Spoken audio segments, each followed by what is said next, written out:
Krishna hello বন্ধুগণ, রাধেশ্যাম একটি মিম ব্লগে আপনাদের স্বাগত।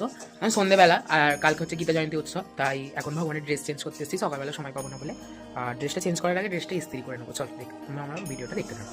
ড্রেসটা পেতে নিয়েছি, এবার এটাকে ইস্ত্রি করে নেবো। আজকে মেন ব্লগটা কেন বানাচ্ছি জানো? আর কালকে হচ্ছে গীতা জয়ন্তী মহোৎসব, আর এই গীতা জয়ন্তী মহোৎসব হচ্ছে আর তার সঙ্গে হচ্ছে মোক্ষদা একাদশী।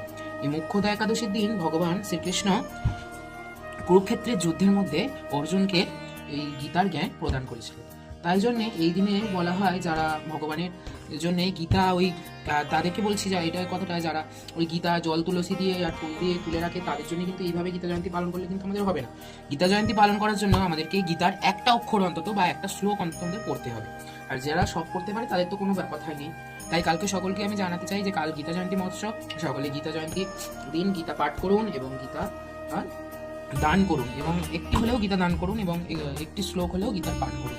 তাই সকলে একাদশী ব্রত ভালোভাবে পালন করবেন এবং একাদশীর দিন গীতা জয়ন্তী মহোৎসব সকলে পালন করবেন কালকে। হরে কৃষ্ণ। আর এই যে আমি এখন স্ত্রী করে নিচ্ছি ভগবানকে, যেহেতু এই ড্রেসটা পরবো। কেমন লাগছে তোমরা কিন্তু কমেন্ট করে জানাবে।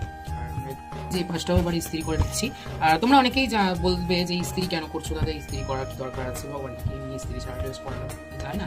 স্ত্রী করলে জানো তো ভগবানের ড্রেসটা এত সুন্দর হয়ে যায়, কারণ আমরা এখন ভাঁজ করে টাচ করে রেখে দিই।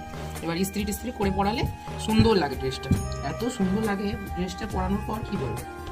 তোমাদের এই স্ত্রী করা গেছে, তোমাদের একবার দেখি কি সুন্দর লাগছে না? হ্যাঁ, তোমাদের জানি না কতটা দেখাতে পাচ্ছি, কিন্তু বেশ ভালো লাগছে স্ত্রী করার পর। যে ড্রেসটা হয়ে গেছে, কমপ্লিট হয়ে গেছে। এবার ভগবানকে এই ড্রেসটা পরানো আছে, এই যে নাভি নিয়েছি, ওই ড্রেসটা চেঞ্জ করে নেবো। একটা জিনিস দেখাই, দেখো আমাদের ভগবানের কি সুন্দর ছোট ছোট্ট মোজা, এরকম লাগছে কমেন্ট করে জানাতে ভুলবে না কিন্তু। মোজাগুলো পরিয়ে নিই, তারপর তোমাদেরকে দেখাবো। দেখো ভগবানকে ড্রেসটা পরিয়ে নিয়েছি, কাল যেহেতু একাদশী ওই কারণে লাল ড্রেস পরিয়েছি। এবার একটু ভগবানকে জুয়েলারিগুলো পরিয়ে নিই। এই যে ভগবানকে সিঙ্গার করা হয়ে গেছে, আর কিরকম লাগছে কমেন্ট করে জানাতে কিন্তু ভুলবে না। এই যে রাধারানীকে সবাই দেখে নাও কত সুন্দর লাগছে। কেমন লাগলো ভিডিওটি? আজকে এখানেই শেষ করছি ভিডিওটি। সকলে যদি ভালো লাগে তাহলে লাইক, কমেন্ট আর বন্ধুদের সঙ্গে শেয়ার করে। হরে কৃষ্ণা।